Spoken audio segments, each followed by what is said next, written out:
Hello and welcome to Kalima Horra with me, George Galloway, on Mayadeen television. Kalima Horra, free word. We believe that every word has the right to be free. And there will be many a free word spoken by me this evening, but you mustn't confuse my words with Mayadeen's words, or indeed anyone else. I shall speak only my own views.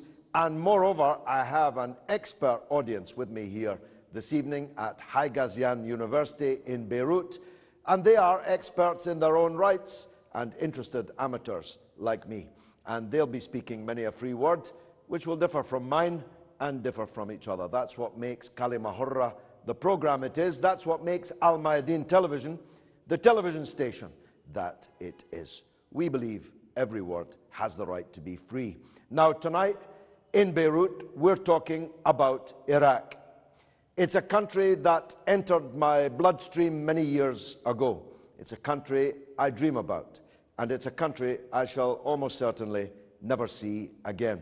But what happens in Iraq is of very great importance to me, and I'll argue it's of very great importance to the Arab world as a whole, indeed the world as a whole. And it's important to understand Iraq as it is now, just as it's important to remember Iraq in its ancient importance. This great citadel of Arabism, this great citadel of Islam, this great city, Baghdad, where 1,000 years ago, when my ancestors were still painting their faces blue and living in the forests, Iraq had the greatest library that the world had ever seen. Iraq, where the language was first written down on paper. Iraq, the country where law was first put into a code and codified for future generations. Iraq is a country of a great civilization, and I stood with Iraq during some very dark years. The years in which an Iraqi child was dying every 6 minutes of every day and every night in a sanctions regime being operated by barbarians in suits in New York who didn't have to get up close and personal and see the suffering of the Iraqi people. I stood with Iraq when it was threatened with war, invasion, and occupation. Indeed, I was expelled from my party, the Labour Party, after 36 years of membership by Mr. Tony Blair because of the stand that I took with Iraq against the Bush and Blair invasion and occupation. So I hope my credentials are clear. I made some sacrifices for my stand with the Iraqi people. I set out on some great expeditions. I drove a red London bus all the way from Big Ben in London to Baghdad, where we were welcomed by 3 million Iraqis on the streets of the capital, Baghdad, the greatest welcome ever afforded to any Britishers ever in history. That's quite a claim, but I defy anyone to contradict it. 3 million Iraqis welcoming a red London bus and the stand that it represented of solidarity with the Iraqi people. But the occupation happened. It has to be recovered from. Its reverberations are still there. It still has divided the Iraqi people like nothing before. And I'm going to argue tonight, to the disappointment, no doubt, of some, that it's time to turn the page in Iraqi politics on the politics of that invasion, occupation, and semi-civil war which ensued. Of course, Iraq is a divided society, like any country is a divided society. My own country is a divided society, although our divisions are a little easier to manage. Our divisions are between the haves and the have-nots, and maybe the 1% whom we can call the have-mores. Iraq is divided on an ethnic basis between Arabs and Kurds. It's divided on a religious basis between Muslims and Christians, and it's divided on a confessional basis between Sunni and Shia. You can't wish away these divisions. They existed before and they exist now. But what you can do is struggle for a politics of national unity. What you can do is appeal to people to conduct their differences within a framework that Iraq needs to be one country, needs to be one Iraqi society, or else it will fall apart and all the greatness of Iraq over that 1,000 years may be lost. We can argue, as I'm going to argue this evening, that it's important that the pre-existing and existing divisions in Iraq are not used by others, by outsiders, by external forces to keep Iraq divided and weak. Because divide and rule is the hallmark of empire, all empire. And indeed, some of the stooges of empire in the region may like to play that divide and rule game. My stand is clear, I hope, and therefore I hope that people, including this audience this evening, will listen to me when I say that the demands of this or that section of the Iraqi people are no doubt legitimate demands. They are no doubt demands which logically, rationally, objectively have merit. But I'm going to argue this evening that the pressing of those demands should be within the context of not allowing divisions to be further exacerbated, not allowing divisions to become lines of conflict, and indeed that a new future for Iraq requires that some of the old lines of conflict be now extinguished. I'm calling this evening for a general revision by all Iraqi political forces of their previous positions, bearing in mind the need to bring about national reconciliation, an end to the victimization of people for past positions, and an end to the automatic opposition to this or that political force because of its stand in the past on previous lines of division. I'm calling for national unity in Iraq, like I call for national unity in Syria, and indeed national unity amongst the Arabs as a whole. You know my general thesis. If the Sykes-Picot division of the Arabs into 23 countries becomes a division into effectively not 23 but 123, 223 emirates based on different confessions and sects and even different religions and ethnic groups, then the future for the Arabs in the 21st century will be no better and maybe worse than the 20th century historically was. Iraq is a great country. It has the potential to be a united, rich, technologically advanced, highly educated society. But it can only be that if it is one country, if it is a collection of fiefdoms, if it is a collection of emirates, especially emirates whose characterization has to be sectarian, then there will be no future for Iraq at all. We'll be discussing with many of the existing political trends within Iraq this evening. Where now for Iraq? What constitution? What election outcome is likely to emerge in Iraq? What election outcome ought to emerge in Iraq? We'll be talking about relations between the different parts of Iraqi society, how we can manage them, how we can manage them better than they are currently being managed. For make no mistake about it, though Iraq may have moved off the front pages of the Western newspapers, it is still, of course, a live issue, a life and death issue amongst the Arabs, and most especially amongst the Iraqis. That's where I stand. It's where I've always stood. I'm ready to hear the other points of view from the experts and gifted amateurs like myself in the audience here in Beirut this evening. Let's take a young lady first. Please, madam, how do you see it? مساء الخير أيها الحضور. سيدي المناضل أحييك. أود الافتتاح بسؤال استوضاحي أكثر عما مضى. يعني العراق كان يحوي أهم وأكثر الجامعات رقياً في العالم العربي، وكان طلابه يحصلون على منح للدراسة في الخارج. أكثر من 40 عالماً تخرجوا من العراق، وكانت بغداد المدينة الأكثر ازدهاراً عالمياً يعني، حتى أن العراق عرف ازدهاراً من ناحية البنى الاجتماعية، فقد حاز على جائزة القضاء على الأمية من الأمم المتحدة.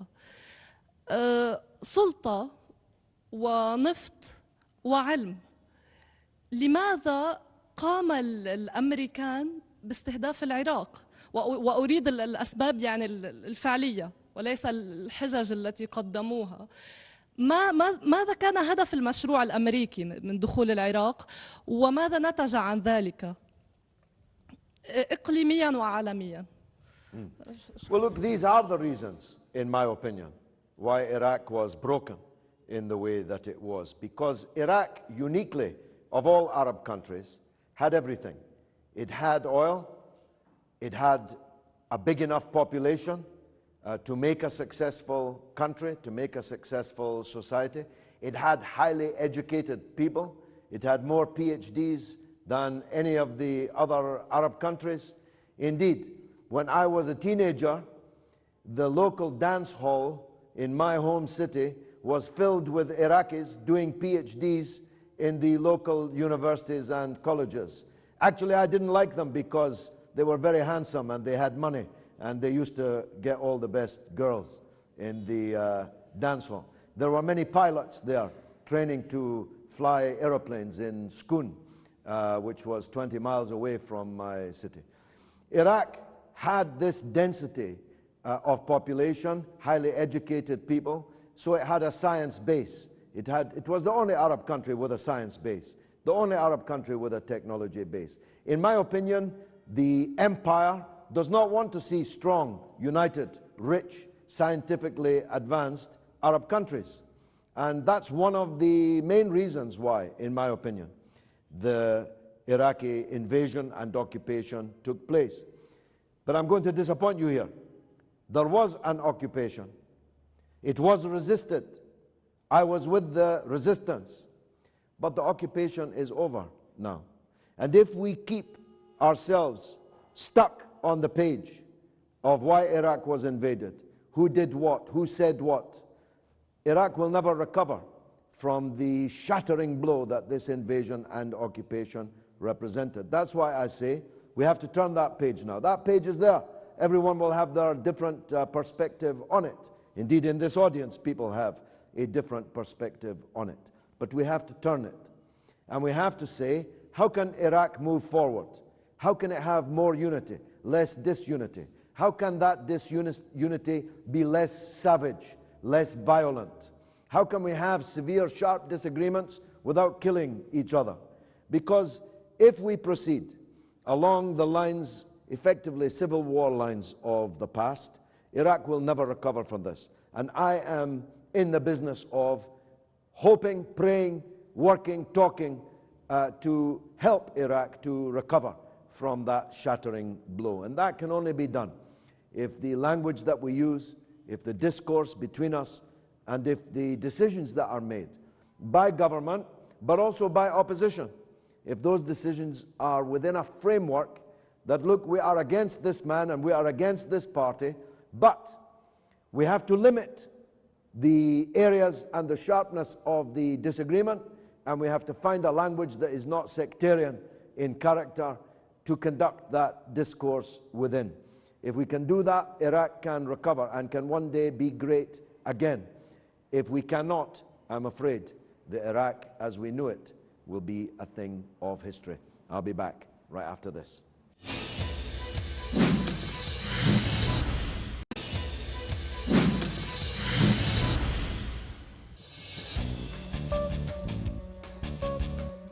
Welcome back to Kalima Horra with me, George Galloway, on Mayadeen television.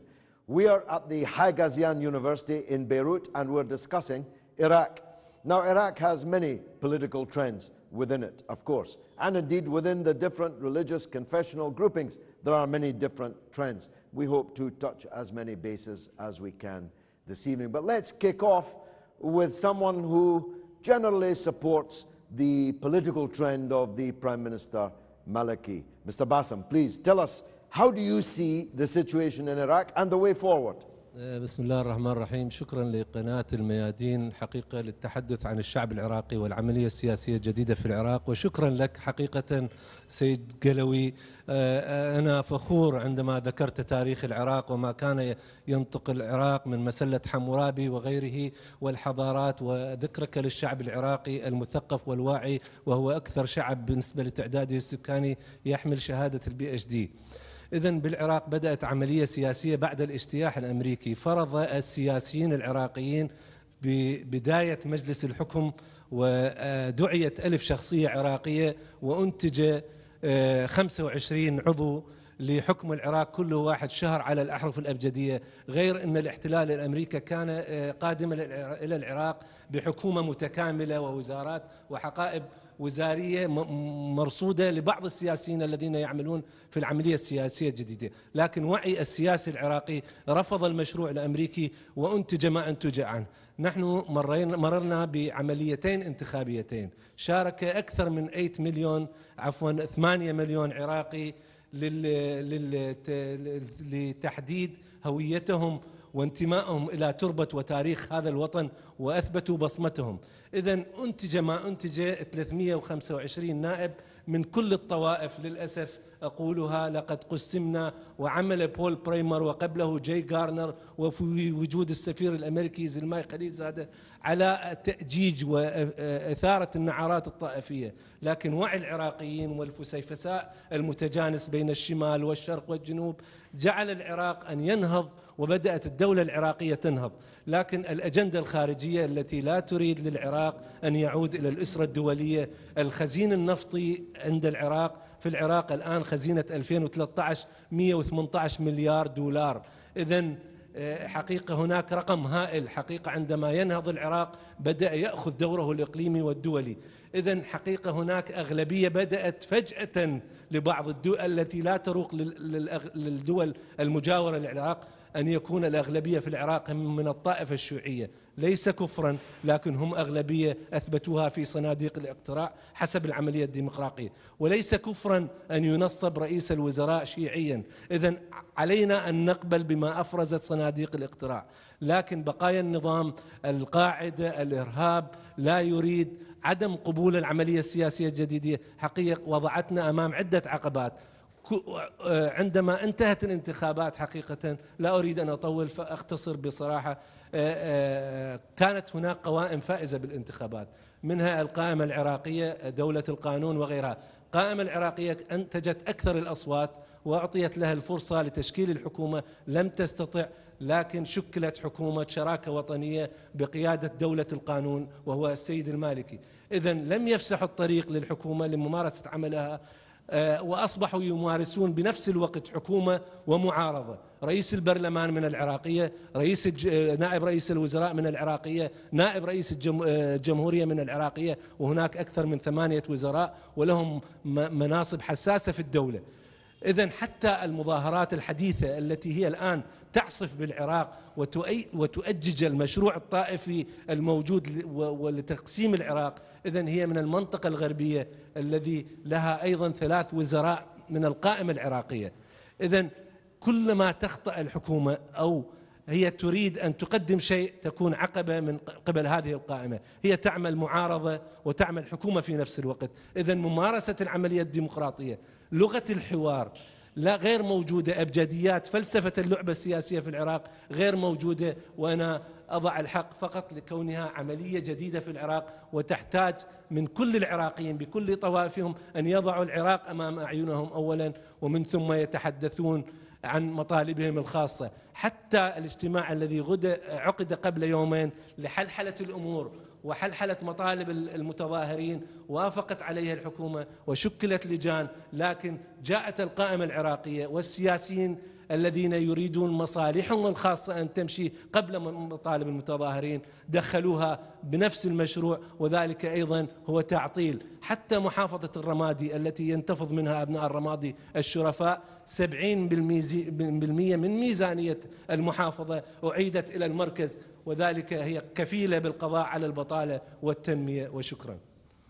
Well, Prime Minister al-Maliki, of course, is a Shiite.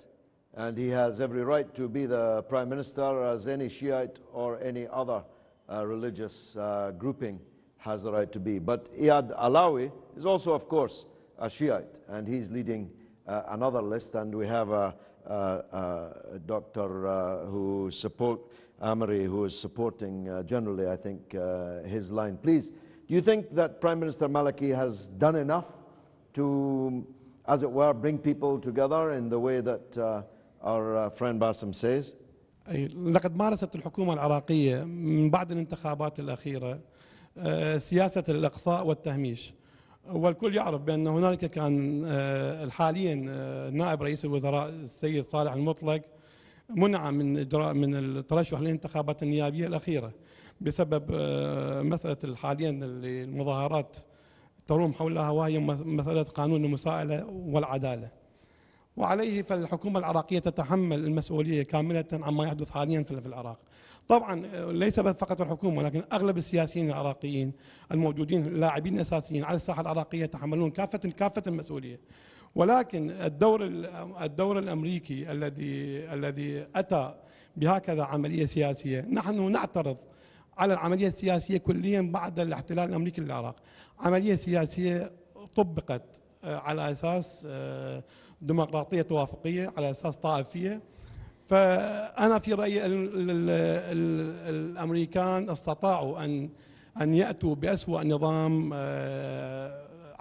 نظام ديمقراطي انتخابي، وهو أنا أصر عليه النظام اللبناني الذي مبني على أساس طائفي بحت. طبع هذا النظام في العراق، وكذلك سوف يطبع في سوريا، وسوف يطبع في ليبيا، وسوف يطبع فيما يسمى بدول الربيع العربي الأخيرة. وعليه فإن المشروع الأمريكي بدأ على العراق منذ احتلال العراق إلى الكويت عام 1991.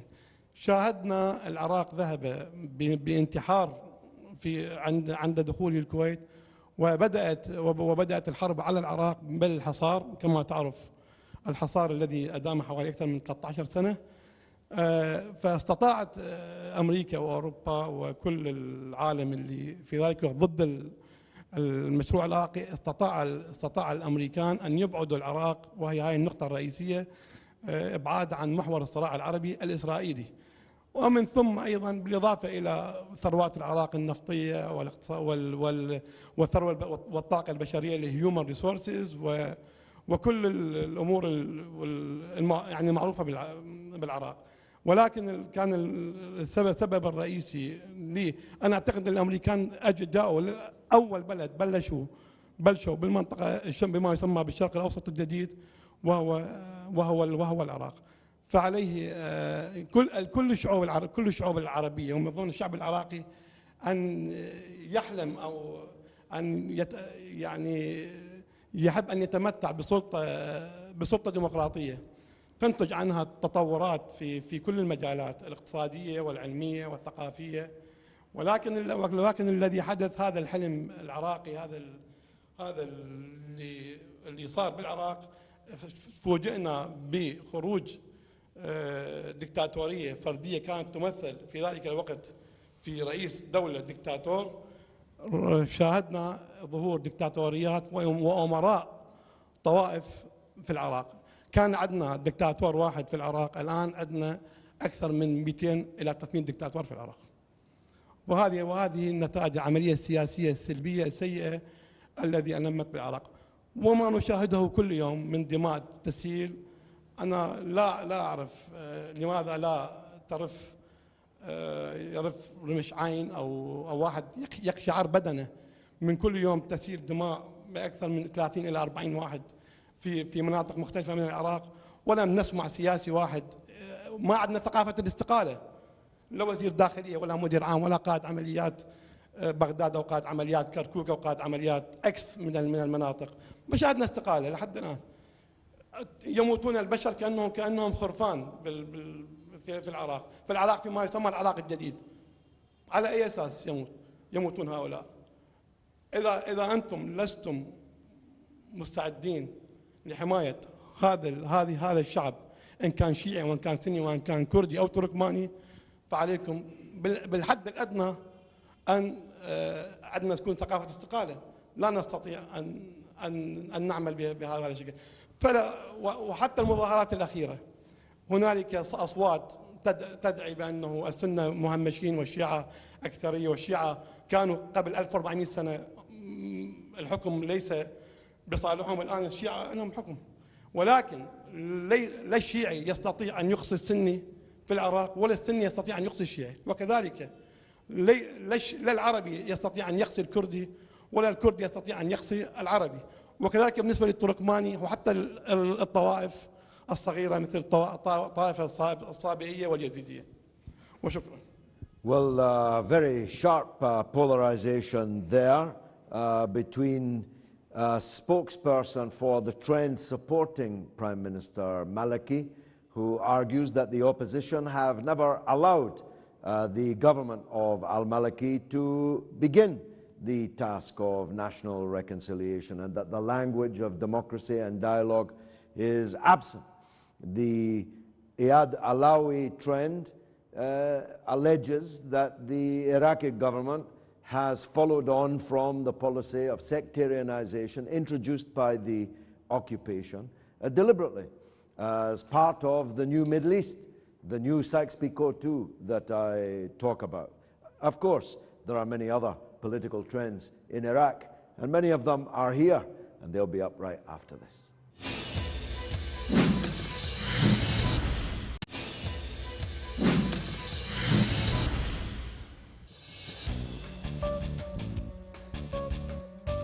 Welcome back to Kalima Horra with me, George Galloway, on Mayadeen television. We're discussing here in Beirut this evening the trials and tribulations of Iraq, a country of vast importance to the Arabs and indeed further afield than that. A country which has dominated the news for the best part of the last 15 years, good and bad, for good or ill. We heard, firstly, stalwart defense of the al-Maliki administration's efforts to build national reconciliation in Iraq, followed by a rather trenchant critique of the mistakes of that administration and the consequences of them. But we have other political trends here too, and we want to hear from them. Before we all pile in, Abbas Musawi, you're a supporter of the Dawa party. Tell me, how does the situation look to you? قد أعود قليلا إلى الوراء على التجربة العراقية. التجربة الديمقراطية في العراق جاءت نتيجة دماء وديكتاتورية قد تكون من أكبر الديكتاتوريات في المنطقة، وهذا مثبت وواضح.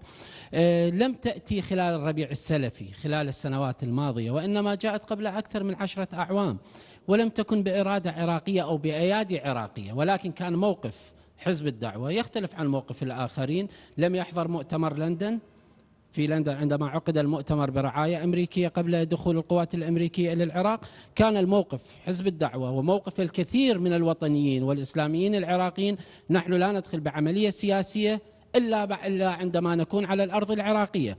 وعندما دخلوا الأمريكان دخل لأن هم أبناء الشعب العراقي. بدأت العملية السياسية، وبدأ من يتكلم عن تشويه العملية السياسية هي ديناصورات الخليج، حكام الخليج، حكام يعني ملوك وأمراء عمرهم 40 و50 سنة، بدأوا يتكلمون عن تجربة ديمقراطية في العراق، وحاربوا هذه التجربة الديمقراطية بكل طريقة من الطرق، حتى بدأوا بإثارة النعرات الطائفية.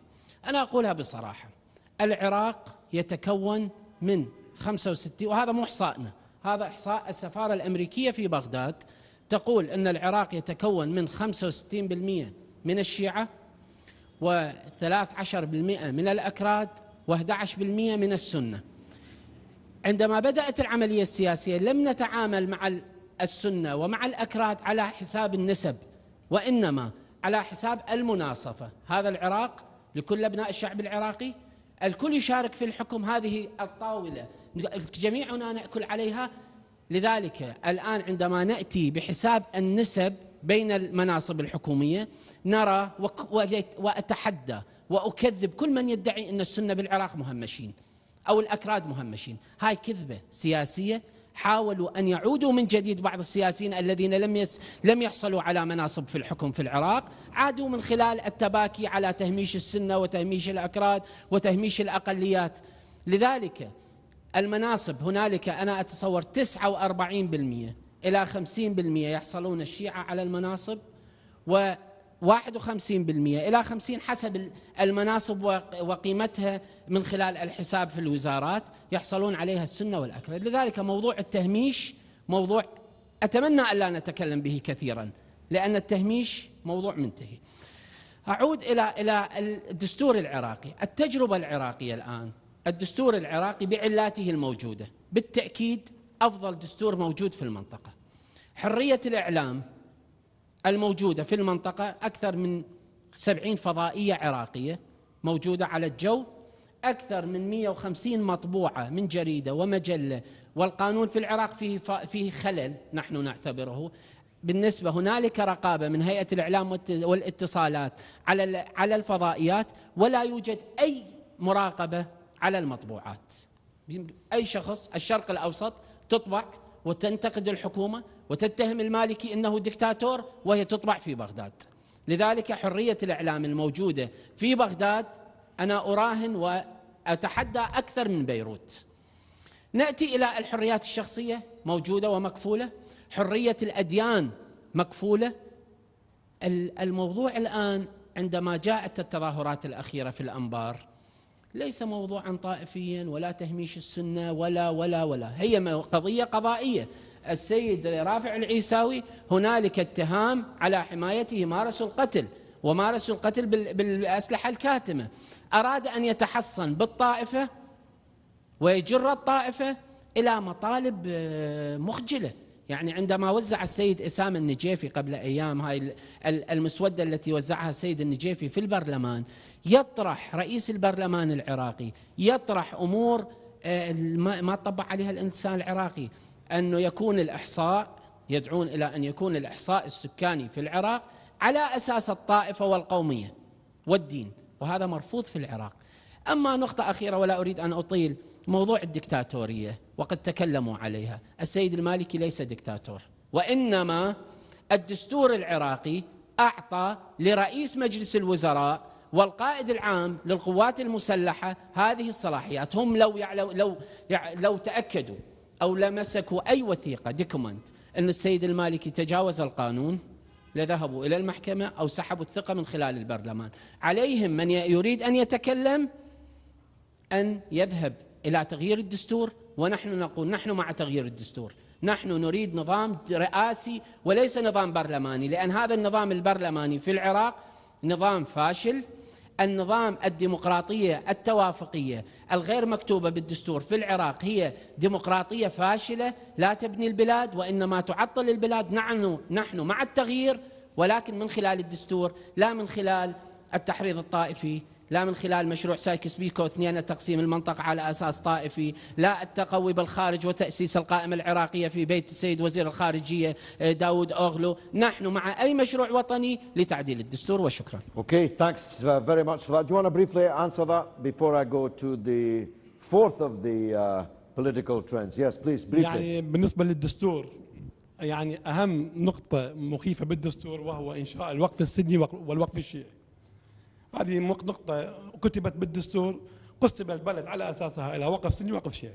هاي النقطة الأولى. أما بالنسبة للمظاهرات، خرجت مظاهرات قبل عام سنة 2010 في البصرة سموها مظاهرات الكهرباء، ولكن استطاع لجنة مع البصرة ولا التكتم عليها وحلها بسرعة. هاي النقطة الثانية. بالنسبة للقضاء العراقي، القضاء العراقي قضاء مسيس، وأكبر دليل على أن القضاء مسيس قبل حوالي أكثر من شهر، يوم 21 شهر، رئيس الانتربول ما أعرف اسمه بالضبط أوقف التعامل مع الحكومة العراقية الحالية وأبقى التعامل مع حكومة كردستان العراق لعدم حيادية القضاء العراقي، والقضاء العراقي مسيطر عليه من قبل الحزب الحاكم. Okay.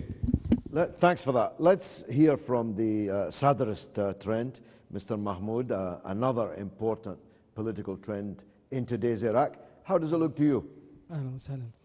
في الحقيقة يعني سمعت مفردة من أستاذ باسم يعني أفرحتني قليلا وأحزنتني كثيرا، وهي قوات الاحتلال.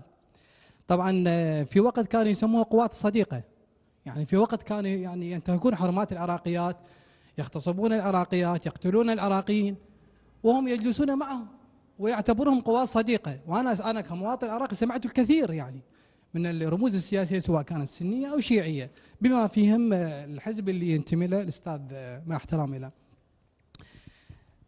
مسألة قضية الحكومة وتشكيل الحكومة، يعني سمعنا من التيار الصدري أنه يقول أن هناك بعض الأمور أبرمت مع السيد نور المالكي في تشكيل الحكومة، وهي الأمور تخص مصلحة الشعب العراقي طبعا.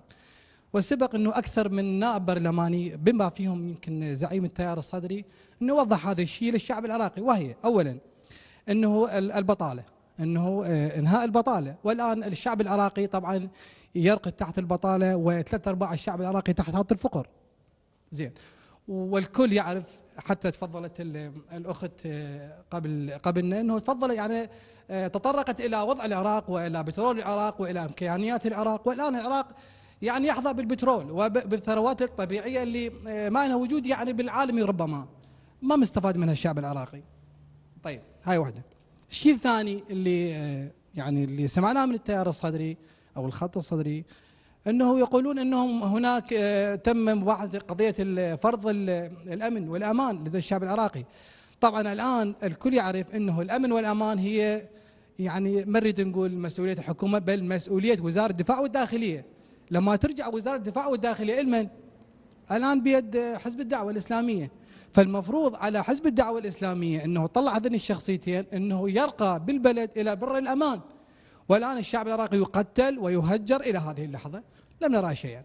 بعد أنه البطاقة التموينية الموجودة أنه ضمن مذكرة التفاهم اللي من الأمم المتحدة أنه العراق يعني نفط العراق يذهب إلى الأمم المتحدة، ومن يتم توزيع البطاقة التموينية اللي هي مواد الغذائية والدواء، غذاء والدواء.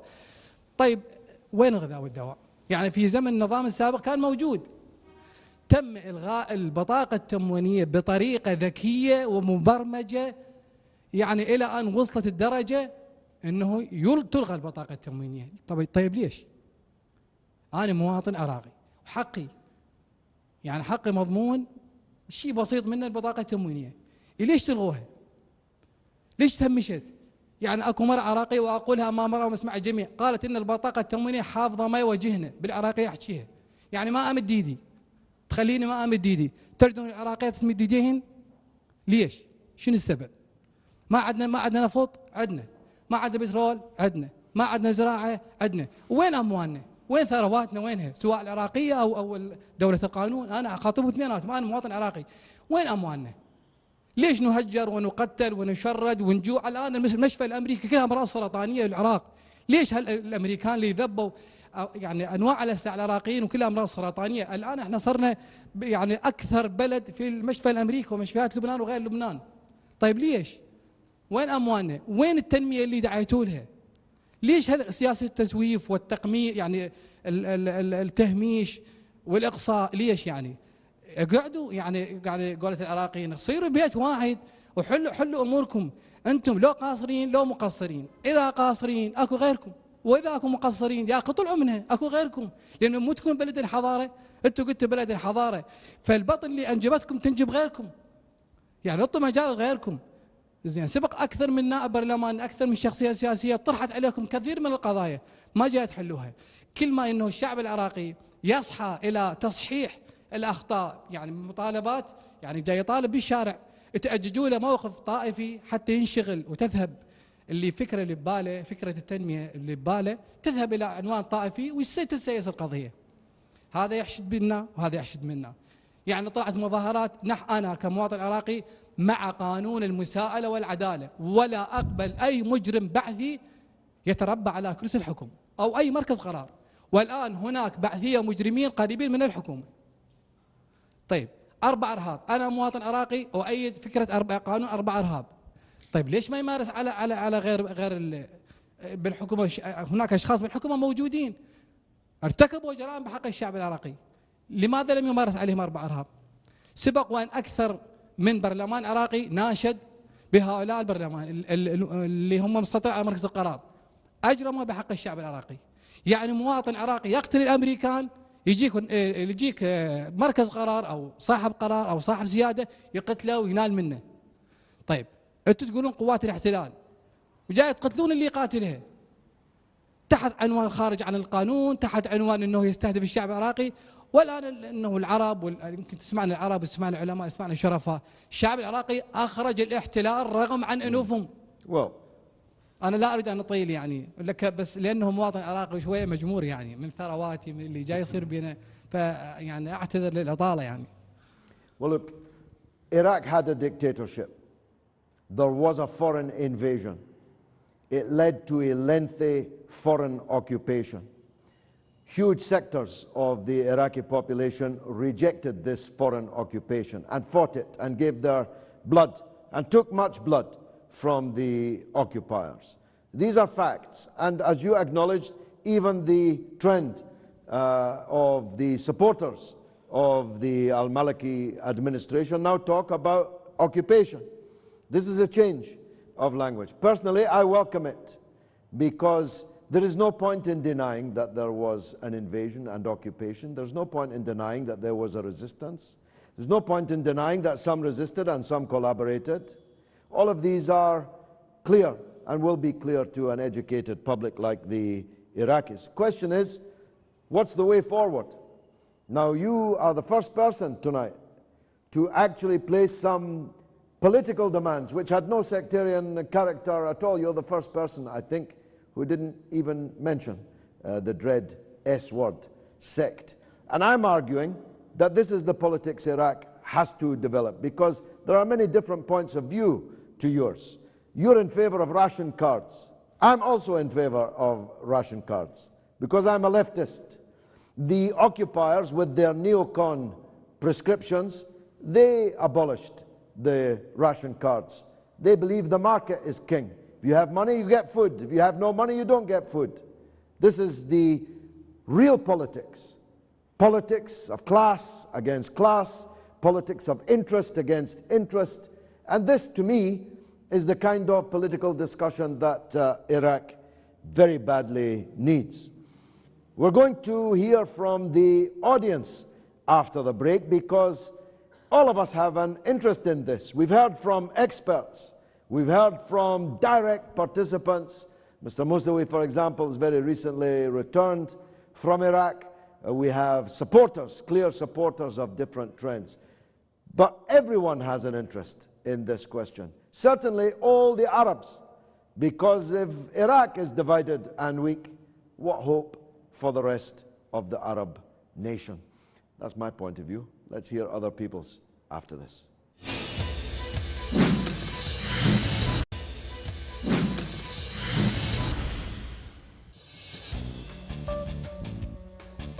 Welcome back to Kalima Horra with me, George Galloway, here in Beirut, but discussing Iraq. And the debate is heating up, so much so that I can't get any of the backbenchers in the front bench are all determined to answer each other. That's how fierce it's getting. Mr. Musawi, briefly, please. أتصور يعني هو هذا الحراك الموجود والنقاش هو جزء من الديمقراطية العراقية اللي نفتخر بها. ولكن أحب أن أشير إلى الأخ العزيز ملاحظة أن نحن لم نكذب على الشعب العراقي وكنا واضحين في موضوع الخروج القوات الأمريكية. لم تذكر ويكيليكس، نحن من جلس بالسر مع الإدارة الأمريكية، وهنالك نواب معروفة أسمائهم جلسوا مع الإدارة الأمريكية وفضحتهم ويكيليكس. كان مشروعنا إخراج القوات الأمريكية دون اتفاقية، وهذا أول شيء يحصل في المنطقة، أن القوات الأمريكية طلبت الحصانة من العراق ولم تحصل على الحصانة وخرجت. والآن كل هذا الربيع، هذا الخليج وتركيا التي بدأت تقوم ولا تقعد. يوم أمس نرى الحلف الأطلسي ينزل الصواريخ الباتريوت، وفي قطر وفي السعودية وفي كل دول الخليج. نحن نفتخر وبالعلن أخرجنا القوات الأمريكية باتفاقية خرجت من خلالها 125 ألف جندي أو أكثر. Okay. Bassem, quickly, please. أحب بس أن أنوه عن أموال العراق أين تذهب. كما تكلم الزميل، هناك دراسة تقول عندما شكلت حكومة برئاسة إياد علاوي في وقتها، كان الأكراد النفط مقابل الغذاء، حصتهم من الميزانية العراقية 13%. لكن عندما أرادوا أن يفرضوا على الحكومة التي شكلت بقيادة السيد إياد علاوي طلبوا 25% من الخزينة العراقية، ووصلوا إلى نصف الطريق وأصبحت 17%، وهناك معناها 4% من الميزانية العراقية تذهب خوة إلى الأكراد. عندما طالب بها المالكي أصبح دكتاتورا. إذن هذه الأموال هي كفيلة بالقضاء على الفقر والتنمية في العراق. نحن وأنتم نطالب بها وجعل الحكومة مركزية والدفاع عنها لمكتسباتنا التي ذهبت دماء العراقيين سدى وانتخبناها بأيدينا، لم يجبرنا أحد. If you don't have a centralized government, your resources will all be stolen. I promise you that. That's how it works. Let's take the young gentleman behind you. Thanks, Bassem. Thank you, Mr. Galloway. My main question is the war on Iraq, or the invasion of Iraq, was a strategic mistake committed by the Arabs and the GCC, because before the war there was somehow a balance or political balance in the region between Iran and Iraq, or indirectly maybe between the Sunnis and the Shias.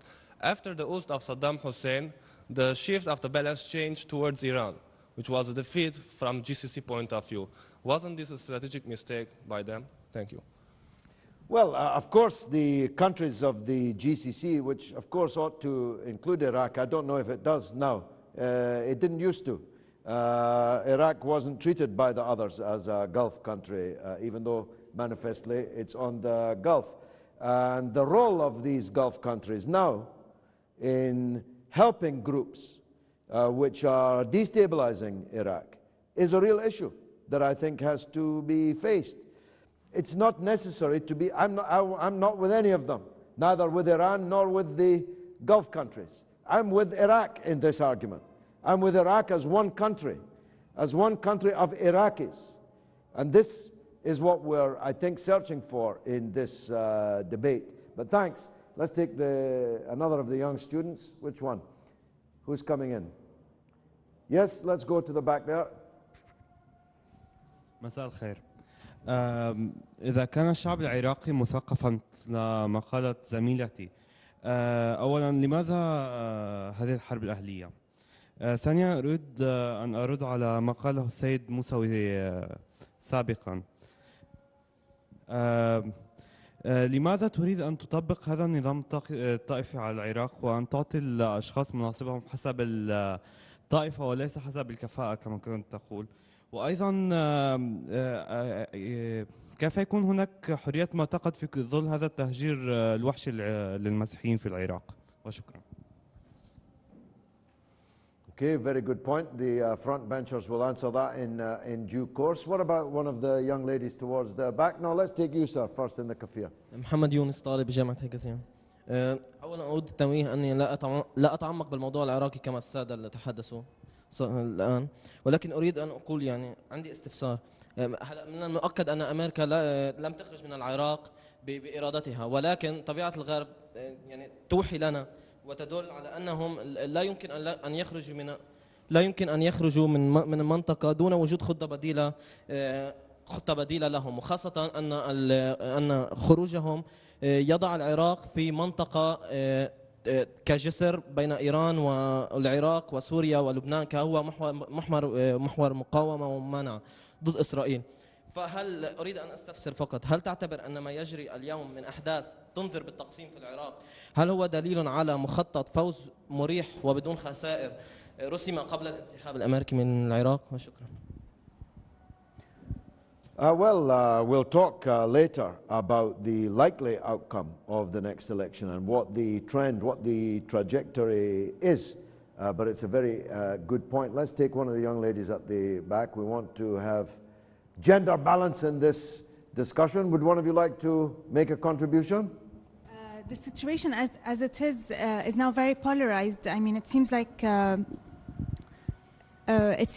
there is both parties. There are now two sides that are very divided. I wonder if, I mean, being a Lebanese myself, I can see a lot of similarities between this conflict and what is happening at the moment in Lebanon, in the sense that there is a lot of foreign intervention that is affecting the conflict, and this is how some parties are led to act in other purposes than the purposes that are actually helping the citizens of the country form a solid country. So drawing on these similarities, I wonder what can be learned in that case, and how can we draw conclusions and move forward on this?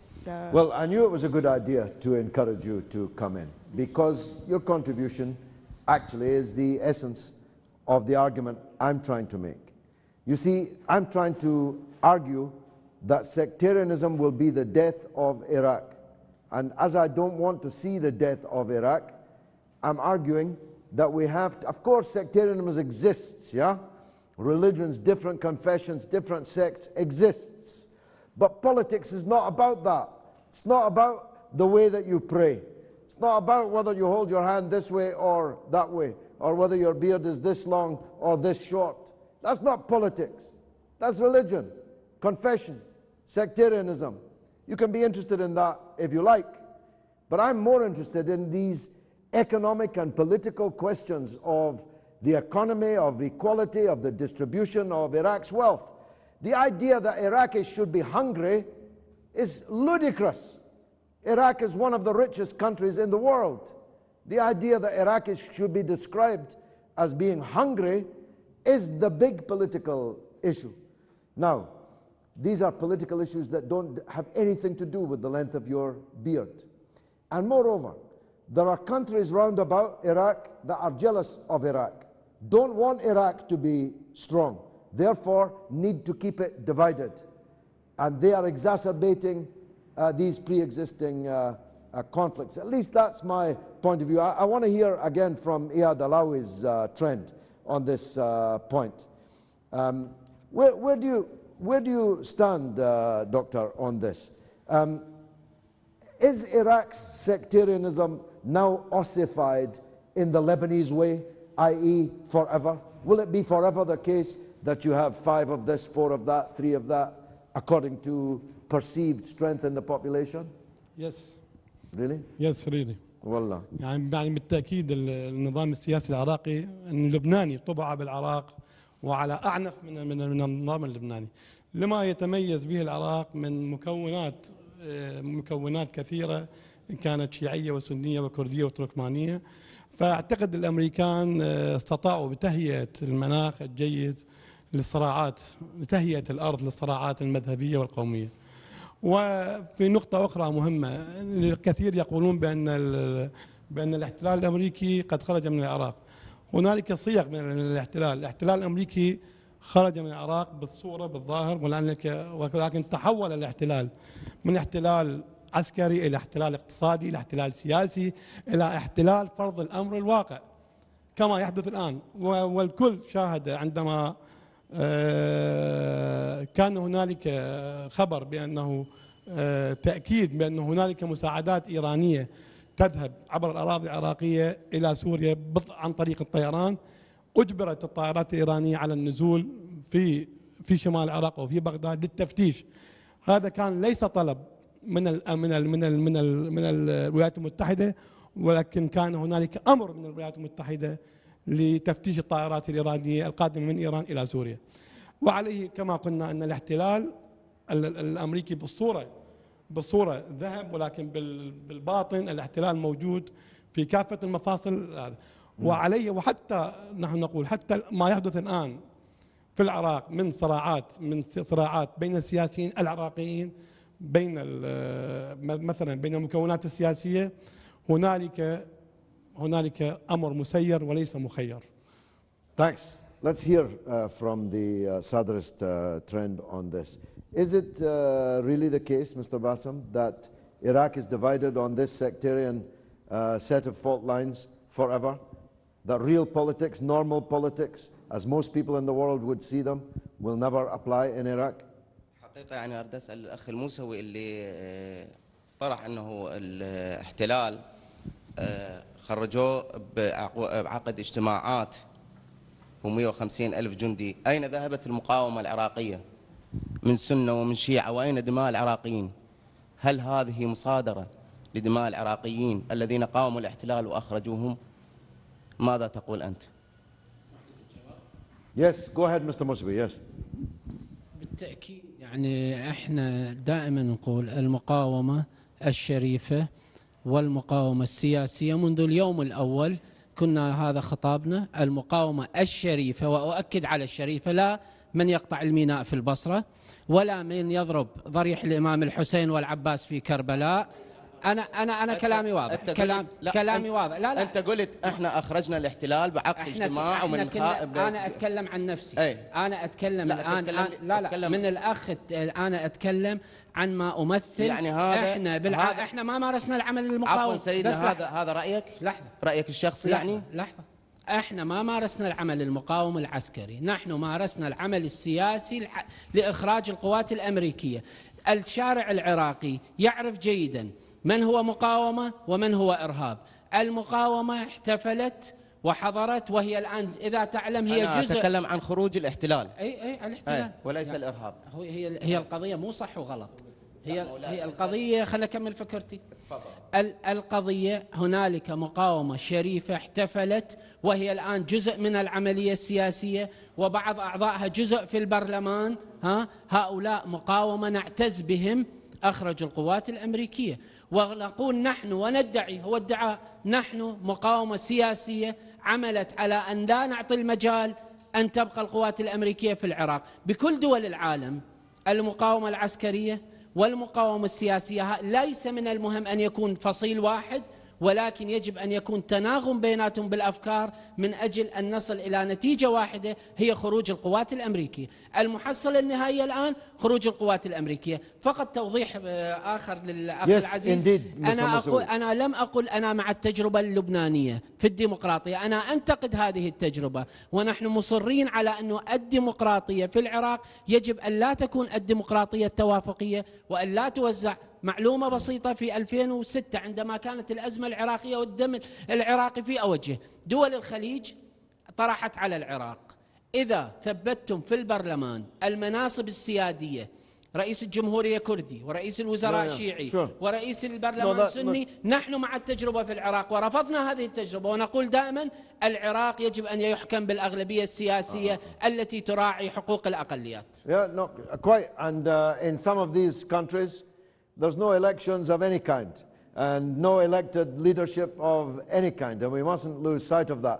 We're seeing Iraqi democracy in action this evening, many different thoughts, schools of thought contending. I'll be back right after this.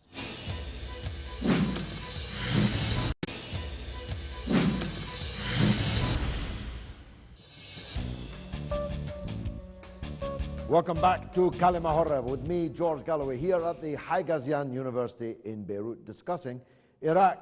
And the argument is very sharp, as well it might be, given the importance of the issues concerned. Let's take Miss Mira here from the university. How does it all look to you? أنا حديثي بدي يكون تعقيبا على كلام الأستاذ موسوي عن الأقليات الدينية والقومية بالعراق. صراحة كيف أثرت الحرب بالعراق على مستقبل الأقليات القومية والدينية؟ نحن بنعرف أنه كمان في أرمن بالعراق، كيف سيتم تمثيلهم بالبرلمان العراقي، خاصة أنه الأرمن كمان هن جزء من نسيج تكوين العراق. We'll ask Mr. Musawi to do that, but after we've spoken to the young man at the back. Yes, go ahead, sir. نسيم كبار هايكازين يونيفرسيتي. بالنسبة لإلي كشاب يعني يافع منتج، ما حعلق على قصة مين طلع ليش طلع، استفسر عن نقطة تانية. نقطة بدي أسألك إياها لإلك، يعني برأيك أنت شو الأسباب أو شو المؤهلات اللي حتخلي هالعلماء وهالخبراء اللي تهجروا من العراق، شو الأسباب اللي حتخليهم يرجعوا على العراق ويفيدوا دولتهم وينهضوها، علما أنه هي هلا بأمس الحاجة لهم، وعلما بنفس الوقت أنه هي هلا عندها أبشع ظروف اللي ما حتجذبهم أبدا. Well, that's a very good question. Everywhere I go in the world, I'm approached by Iraqis in exile. And usually they are highly skilled, highly qualified, previously prosperous members of Iraqi society. And this is in part the point. The dispersal of what must be millions of Iraqis around the world. How do we turn that process around, a brain drain into a brain recoalescence, a confluence of all the Iraqi brains, all the sophisticated, civilized, educated people who left Iraq. Either they left during the dictatorship into political exile, or they left during the war, or they left during the sanctions, or they left because of the aftermath of the war. The fact is that they have left. I told you at the beginning, Iraq is a country I shall probably never see again, but it's always in my dreams. And how could it be otherwise when everywhere I go, I'm meeting Iraqis? And the Iraqi political leaders here should tell us how they can construct a polity that will attract these Iraqis back to their country, because no country can prosper with all this flower of its manhood and womanhood scattered to the four corners of the world. Now, it seems to me that national reconciliation and an agreement to turn the page on the past, much as I'm interested in the past, I'm interested in who did what, I'm interested in who didn't do what, I'm interested in who collaborated, who resisted, but only as a matter of history. If we make that the dividing line in politics today, we are permitting, indeed institutionalizing, the sectarian divisions that I think are the main difficulty here. Mr. Musawi, you were asked a question about the fate of Christians in Iraq. Maybe you could elaborate on that. أتصور نحن ندرك جيدا أن المشروع الصهيوني بأيادي تكفيرية تعمل على إخراج المسيح من كل الشرق من أجل تحويل هذه البلاد إلى بلاد دينية، كما الدولة اليهودية تكون بلاد إسلامية خالية من أي مكون آخر. الموضوع في العراق هنالك تعاون كبير، بحيث مفوضية الانتخابات في العراق التي تتكون من 10 أشخاص، تكونت من 4 من التحالف الوطني و4 من العراقية والتحالف الكردستاني وشخص من الأقليات. يعني إذا جئنا على النسب السكانية، الشخص في مفوضية الانتخابات يعادل 7 إلى 8 مليون، بينما نسبة المسيح في العراق 5% أو أقل، يعني أقل من هذا.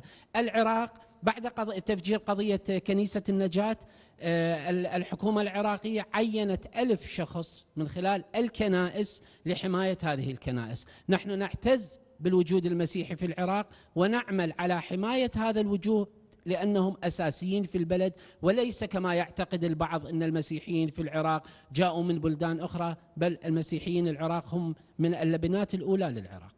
Well, this trend that's killing the Christians in Iraq is the same trend that's killing Christians in Syria and killing Shiites in Syria. This is the Sykes-Picot 2 that I'm talking about.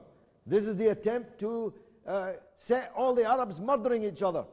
And while you're busy murdering each other, the Khawaja will pick your pockets and steal your wealth and keep you divided and ruled forever. Brother Bassem. عفوا، بالنسبة للاتفاقية الأمنية التي عقدت مع الجانب الأمريكي، أنا أتفق مع الأخ، هناك للقلم والبندقية فوهة واحدة. إذن أمريكا عندما وجدت في عدة دول من ضمنها كوريا، ألمانيا، اليابان، عملت اتفاقيات معهم ووضعت قواعد عسكرية، لكنها لم تفلح بالعراق، وذلك نجاحات للحكومة العراقية التي يزايد عليها البعض وحتى لا يحتفلوا بيوم السيادة الوطنية. أيضا عملت اتفاقية مع الجمهورية الإسلامية في إيران، مع شاه إيران في وقتها، وعندما الثورة الإيرانية بدأت نسفها الإمام الخميني، ولحد الآن أمريكا تتباكى على إيران عندما كانت واضعة شاه إيران هو شرط الخليج في ذلك الوقت. إذن أمريكا لم تضع في العراق ولم تترك لها بصمة نظيفة. حقيقة اعتداءات سجن أبو غريب، الاعتداء على العراقيين، حقيقة لم ينساها العراقيين. حتى البريطانيين عملوا اتفاقية في بعد ثورة العشرين في 1934. إذن العراقيين ثاروا ونفضوها. إذن العراقيين لهم محافل وهذا تاريخهم. أبعدوا الاحتلال بالقلم والبندقية. الاتفاقية الأمنية هي حقيقة طرفين فقط استخدمها أوباما للدعاية الانتخابية، وهو انسحاب جيشه من العراق. وشكرا. Thank you. دكتور.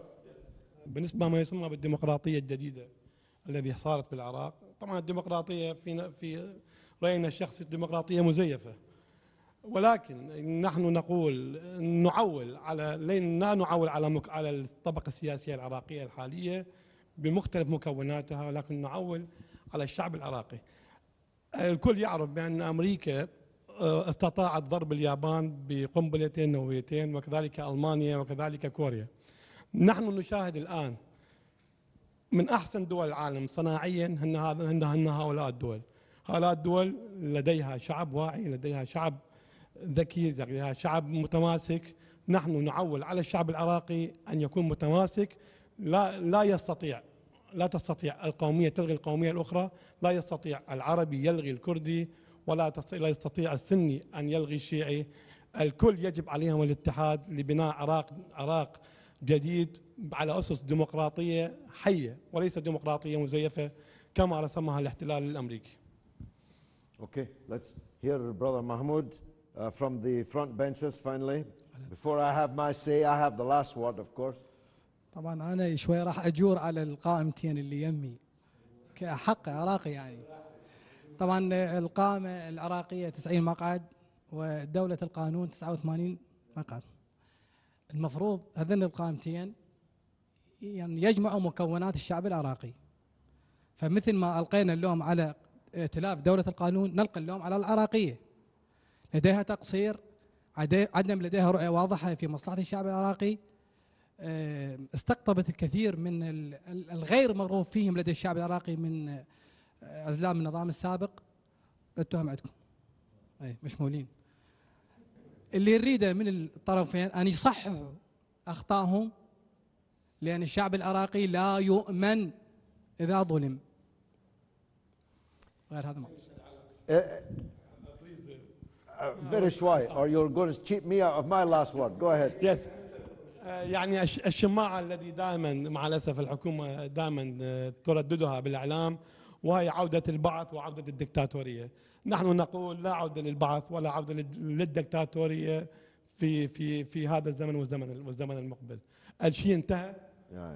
خلاص يعني إذا هذا عراق جديد. الكل يعرف بأن هذه الشماعة بلا No, this is crazy. I told you earlier. I agree with Mahmoud more than with any of the others. But this is a major problem in your prospectus. You cannot build a new Iraq and say that the millions of people who used to be with the Ba'ath have no part in it. You cannot do that. You cannot.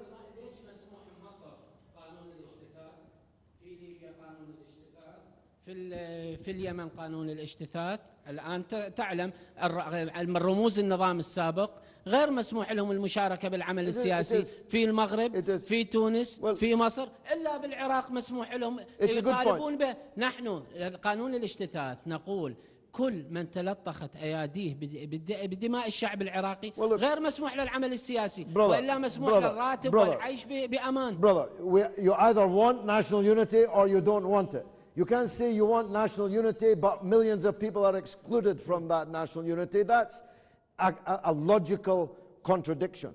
And the Egyptian revolution was 1 year ago. The foreign invasion and occupation of Iraq was more than a decade ago.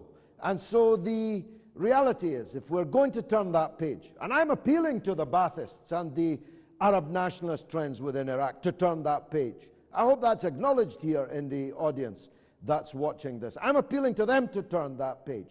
But the others have to turn that page also. Listen, I believe in Iraq. Believe me, Iraq, as I said, is in my bloodstream. In my opinion, let me be very controversial, the Iraqis are the best of the Arabs. They're certainly the only ones who ever turn up on time. They're the only Arabs who really make things work. They are the Prussia of the Arab world. I used to see them in that way. Like the Germans are the Prussians of Europe, then the Iraqis were the Prussians of the Arab world. If Iraq cannot be a success, how can the Arab world be a success? Iraqis have the potential, the capacity as individuals, and the land that God gave them has as much wealth as any nation could wish for. What we lack is not the technology, but the sociology. We need the political arrangements to match the blessings that God gave to Iraq. I'm not convinced on the basis of tonight's discussion that we are there yet. On the other hand, I think it's been quite a refreshing series of differences of opinion. And it's important to know that, of course, there are people of different confessions in all of these trends. So let 1,000 flowers bloom, yes. Let 1,000 schools of thought contend, yes. But with one purpose, making the gardens of Babylon flower and fructify again as they once did. Iraq is vitally important for the future of the Arab world, not just because of these positive attributes, but because if this Sykes-Picot 2 is to work, then it must start to work in Iraq. It must divide Iraq. The Kurds will have to effectively leave Iraq. And if they do leave, the question of Kirkuk will become a bloody conflagration. Then what's left? We'll have two Iraqs, a Sunni Iraq, Sunni Arab Iraq, and a Shiite Arab Iraq. And what kind of Iraq will that be? So the stakes are very high. Those who wish the Arabs to be divided and weak have as their crucible the situation in Iraq. And it's up to the new political class in Iraq, none of whom I know, by the way. I've never met any of the political leaders of these parties. Indeed, it's all a bit of an alphabet soup to me, trying to work out who is who. This is the new leadership. And back in Baghdad, the new political leadership that I have never met and never will have that task. I hope they will rise to the occasion. I hope they will rise to be able to justify the great hopes that many of us have in the people of Iraq. Certainly, as someone who, as I say, grew to love Iraq the way that a man loves a woman, to miss Iraq the way that a man misses a woman, it's nostalgic for me to be a part of this discussion tonight. And I say, right down the camera now, Iraqis, it's time to unite as one people. Thank you, brother.